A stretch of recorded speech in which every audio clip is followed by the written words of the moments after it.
Space, the final frontier.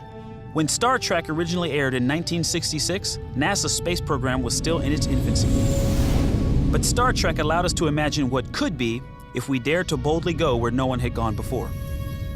For most of us, the thought of traveling to another galaxy probably seems like science fiction. But the truth is, the foundation for humankind's journey beyond our solar system is being laid right now aboard our very own International Space Station.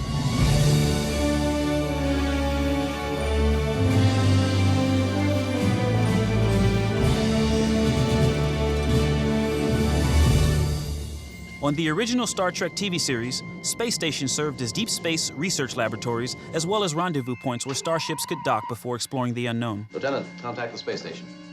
Captain, the station is calling us. All right, put them on. When we were envisioning our own space station, the applications were similar.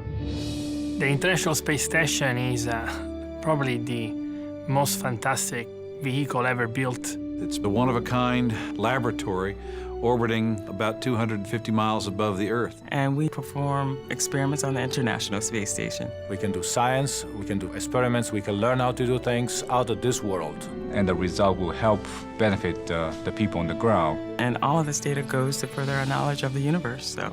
But it's not just that. We are using the space station as a test bed for future space exploration. It's to further our capabilities to travel in space and ultimately being able to leave this planet and go beyond as humankind.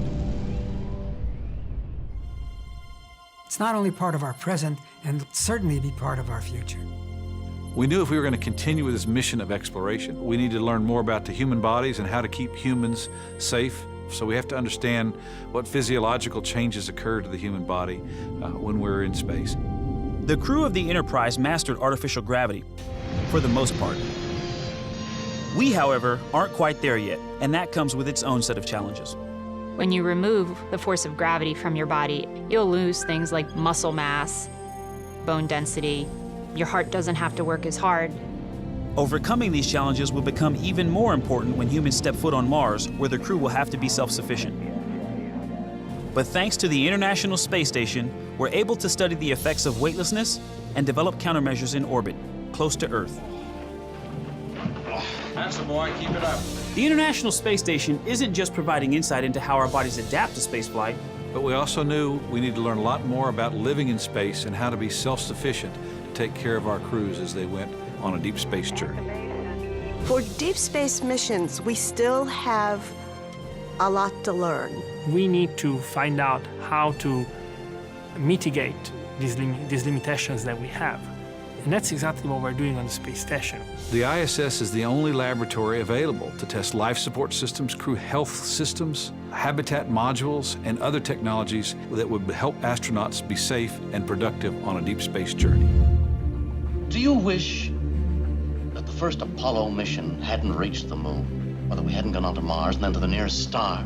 Those are the imaginative things that NASA are looking at that's every bit as passionately imaginative as science fiction.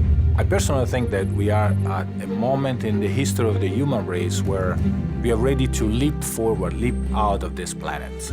And I think it's in our evolutionary creed that we have a manifest destiny to go into space and to find new worlds to live in. So every step we take, we're just getting further and further into space and becoming more and more like Star Trek. And just like Star Trek, our journey will never end. Even though we've been sending humans into space for over 50 years, it is still just the beginning. Someday, far into the future, we'll look back and recognize the pivotal role the International Space Station played in humankind's deep space exploration. Given enough time and ingenuity, who knows where our imaginations will take us.